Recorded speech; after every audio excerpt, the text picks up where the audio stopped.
It's essential to face our shadows, to explore our childhood wounds, and to unravel the intergenerational trauma that we've inherited. Don't get me wrong, but shadow work is a layered process. It starts with you, but it doesn't end with you. Most crucially, it is also familial, societal, cultural, and global. And to truly dive deep, we have to keep going and peel back the layers of junk that we've unconsciously absorbed. In a nutshell, if we are interested in authentically embodying our true nature, our heart and soul, we need to also examine how we have internalized the racism, sexism, homophobia, and other collective shadows that permeate all of society. And to do that, we need to courageously and relentlessly dismantle the toxic spiritual ideologies that we are conditioned to believe. But first, what is the collective shadow? The collective shadow is humanity's dark side. It is the sum total of past and present atrocities, cruelties, tragedies, and horrors perpetrated by humankind and stored at a deep, unconscious cellular level. This darkness is not always glaringly apparent, as it is so ancient and so ingrained into the very fibers of our societies. Examples of the collective shadow include religious discrimination, racism, ageism, ableism, homophobia, transphobia, and anything that others or condemns, rejects, or diminishes certain individuals or groups. Collective shadow work, the biggest blind spot. At some point during our spiritual paths, we will be exposed to the idea of shadow work. There are so many teachers, mentors, and other spiritual type folk out there who will encourage you to take a good, firm look at yourself and what's lurking in the unconscious depths. That's great. But there is a silence filling the spiritual community, and it is deafening. And that silence is towards the importance of collective shadow work. Up until a year ago, this was my blind spot too. I totally overlooked the importance and essential need to examine collective shadows such as ingrained racism and ableism. I didn't connect the dots between what was going on in my internal world and in society around me. So I will stand up, own this ignorance, and take self-responsibility. I'm striving to include these vital issues in my shadow work exploration now, although I'm not an expert on anything I'm diving into, and I've definitely got a lot to learn. And then I looked around me and saw this collective silence wasn't just endemic to me, but a pandemic infiltrating most of the spiritual wellness and self-transformation circles. No one was talking about it, or at least apart from a very few rare and exceptional individuals. No one was talking about how our spiritual practice helps or hinders racial equality or justice. No one was talking about ageism, ableism, transphobia, homophobia, and other ways of rejecting and diminishing our brothers, sisters, and fellow souls. Yes, I could see a lot of feminist and goddess type focus, but it was usually centered around rich white women with enough cash and time to invest in expensive mala beads, yoga classes, and smoothie cleansers. Not only that, but I discovered not just a total neglect of exploring the collective shadow, again apart from a rare few exceptions, but also a flat out denial of it. How modern spirituality denies and contributes to the collective shadow. Let's take a moment to breathe deeply, center ourselves, and connect with our hearts. My goal in this video is to come from a place of care, concern, and humility, acknowledging my ignorance, knowing that I have a lot to unlearn, unpack, and process, and always will. I know it can be hard to listen to videos like this as they challenge us in a deep and visceral way, but please know that this is done with compassion. It's normal to feel ashamed, guilty, angry at ourselves, disgusted at others, reactive and defensive when being challenged. So just be aware of that and keep going. Let the layers be stripped back. Here are some ways that modern spirituality denies and also contributes to the collective shadow. Number 1, focus only on the positive. This idea and philosophy denies reality and shames those who have legitimate issues that need space and compassion. Number 2, good vibes only. This common philosophy denies the importance of anything going on around us that is low vibe and encourages us to escape into a spiritual dream world. Number 3, you attracted that situation. AKA, those who get discriminated against due to the color of their skin, sexuality, age, mental and physical ability, etc., brought it on themselves. Imagine how sociopathic that sounds when you tell someone that they attracted that situation, especially someone who is suffering so much from it. Number 4, that's your karma. Again, this is used as another way of brushing over and dismissing someone's pain by attributing it to some kind of retributive cosmic force. Number 5, you manifest your reality. This is another way of saying that basically, it's too bad you're suffering, but it's your fault, which is essentially a form of victim blaming. Number 6, everything is an illusion. Okay, so on an absolute level, that may be true, but we're also operating from a human level, and that needs to be respected, acknowledged, and lived. To say that everything is an illusion is bypassing the importance of facing issues that are happening within ourselves and society. Number 7, everything is love. Again, on an absolute level, this may be true, but from a human level, we need to be careful not to discount the reality of our or other people's pain. That itself is not love, but avoidance.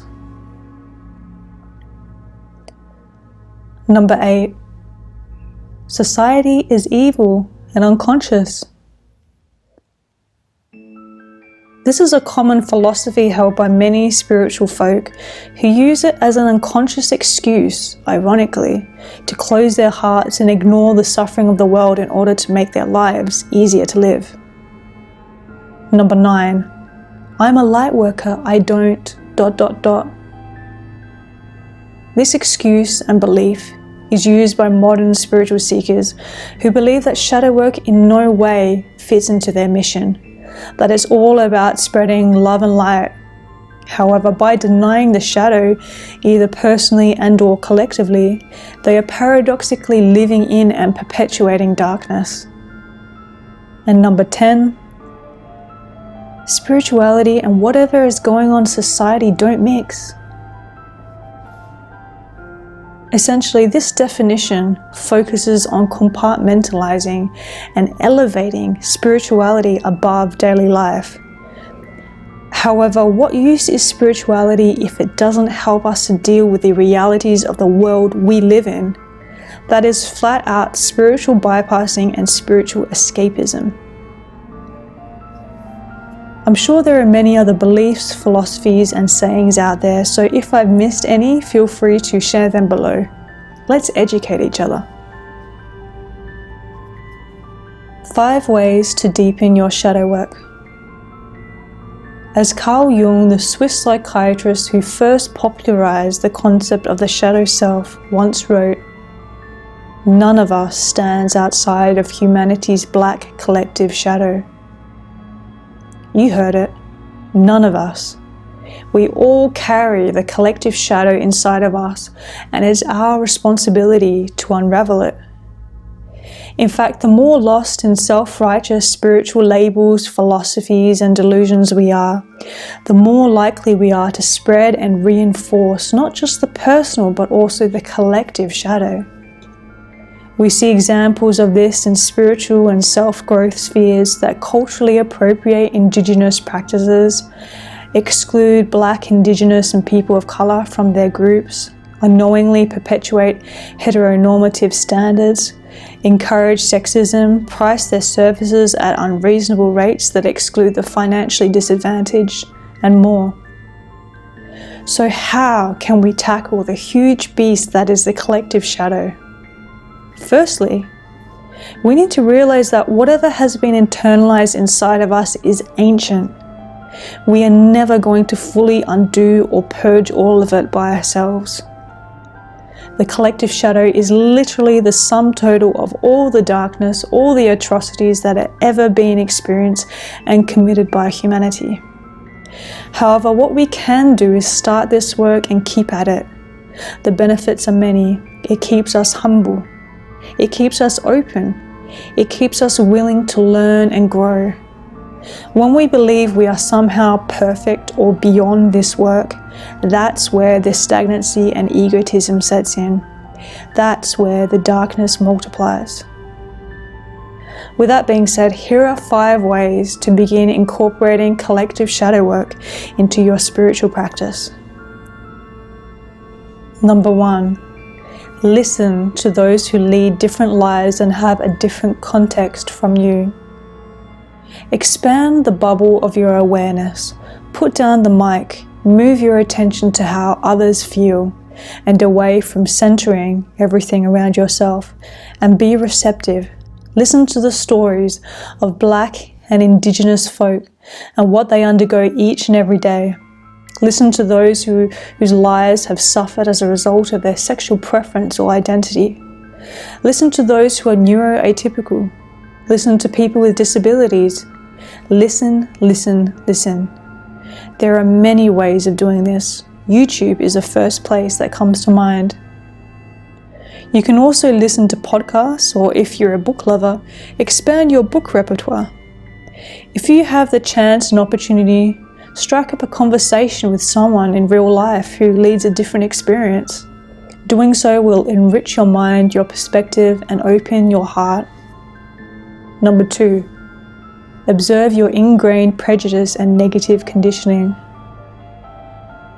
In what ways are you perpetuating old and unhealthy ideas and beliefs? Look at the people you listen to and follow, the products you buy, the people you financially support, the friends you have, the feelings you have towards certain groups, and any other area of life that feels contracted. It's extremely helpful to keep a journal when doing any kind of shadow work, and especially collective shadow work. By keeping a journal, you'll be able to refer back to moments in time where you observe the collective shadow emerge in your thinking or behavior. This will help you to learn and grow. Number 3, ask yourself, in what ways am I othering that person or group of people? Othering is a term in sociology that means treating another person or group of people as essentially alien and reducing them to a socially inferior stance to us. Essentially, othering is about creating an in-group of which we are a part of and an out-group of which they are a part of. Often, othering involves projecting negative and ugly qualities onto the other group of people. For example, one country may project qualities of savagery, deceptiveness, and evil onto another country, and so these 2 countries eventually go to war. The same goes for many societies who value and elevate whiteness, for example, and devalue and debase blackness. The problem with othering is that it comes from a place of pure ego. It is a way of separating the world that elevates us and diminishes other people. It causes us to disconnect from our hearts and mistreat and alienate other people because on some level we believe that they essentially deserve it. Number 4, take responsibility and practice humility. When doing any form of collective shadow work, that is, exploring how we have unconsciously internalized parts of the collective shadow, we need to be aware that we're going to mess up. We're going to make mistakes. We might offend someone or be unpopular, and that's okay. It's okay to be imperfect. It's okay to say the wrong thing. What matters is what you do after you learn that you've made a mistake. Do you totally shut off and stop doing this vital work? Do you become angry and reactive? Or do you practice humility, apologize, and take sincere steps to open your heart and mind even more? Taking responsibility is crucial. It's easy to point the finger at others, but it's much harder to put the mirror up to ourselves. Remember that all changes, whether personal or collective, start from inside. And number 5, connect with your heart and be proactive. When we connect with our hearts and do this work from a heart-centered place, that's when it's the most impactful. That's when we can be the most proactive. Do you need to go to every protest rally out there? No, not necessarily. Your collective shadow work could mean 100 different things. You might choose to amplify the voices of Black, Indigenous, and people of color creators on your social media platform. You might speak up against homophobia in your social circle. You might make your business more accessible to people with disabilities. You might journal or create art about the collective shadow. You might donate to and support movements such as Black Lives Matter and gay rights. You might read books, buy workshops, or listen to songs about these issues. You might honor the land you're on and pay respect to the original Indigenous landowners. There are so many avenues. The important thing is to do something, because if your shadow work doesn't also extend to the down-to-earth realities of everyday life, then what the fuck is it for anyway? I say this with love. To conclude, I'm not an authority on any of the issues I speak about in this article, just an observer. I'm a traveler, a flawed human being, just as you are, just as we all are. While I am indeed a spiritual being having a human experience, I recognize that I am also a white, able-bodied, cisgender, middle-class woman living on stolen land of the Whadjuk Noongar people. The fact that I'm even able to write these words and get them out to an audience that is willing to listen is due to my privilege and due to the collective shadow that I unknowingly contribute to, participate in, suffer as a result of, and benefit from. I hope this video has inspired you to dive deeper with your shadow work. It's not easy, but it is so crucial, so powerful, and so important. I cannot stress that enough. If you have anything to share or add to this video, I'd love to hear it below in the comments. What are your thoughts, feelings, and opinions? Do you have any resources you'd like to recommend? And also, if you liked this video, feel free to subscribe, hit the notification button, like it, and also share it with a friend. Thank you so much for listening.